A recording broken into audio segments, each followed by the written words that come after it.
Sunod-sunod na nga dumating yung mga in-order ko nitong 8/8 sale. Mark, unsafe talaga ako mga sis. Magandang buhay, mga pakada. Munti ka na nga ako ma-evict sa bahay namin dahil sa dami ng mga dumating. Siyempre, gagamitin natin yung mahiwagang word na Daddy Eros, collab lang to. Charis! Ngayon ko nga lang isi-share sa inyo yung ginagamit kong shampoo. Yung palagi ko lang sinishare sa inyo ay yung mga hair treatment na ginagamit ko. So, ito na nga mga sis, yung ginagamit ko nga palang shampoo ay Chubaki na color red. Mas mura kasi online, kaya dito na nga lang ako nag-check out. Pero inaabangan ko talaga yung mga sale. Sunod ko namang nabuksan na yung hand soap na binili ni Daddy Eros. Recommend nga daw ito ng asawa ni Maring Shiny, kaya ito at napa-check out na siya. Yung scent daw kasi nito ay kaamoy ng Jo Malone na pabango. Nung inamoy ko nga, talaga namang napakabango. Bumili nga rin pala ako ng mga bagong co-ords dahil inubos nyo na yung damit ko. Charis. Syempre, kapag nagbenta tayo ng damit, may dahilan tayo para bumili ng bago.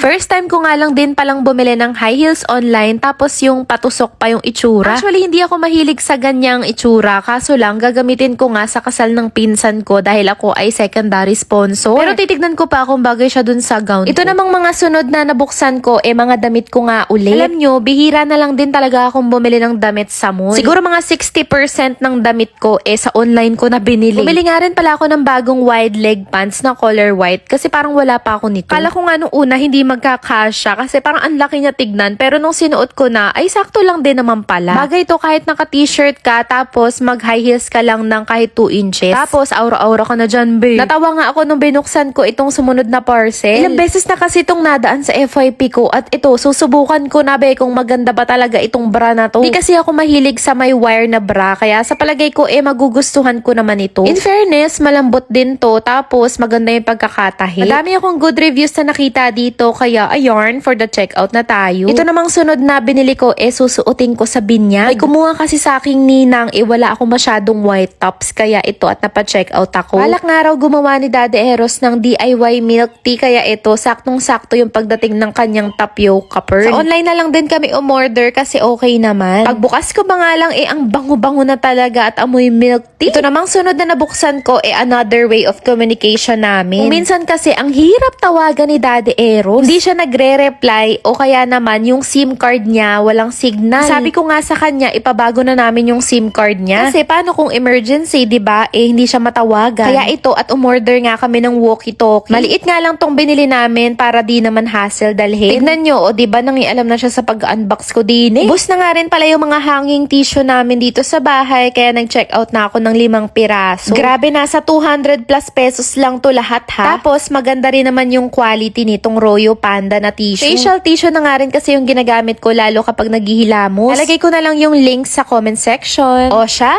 yun lang. Salamat!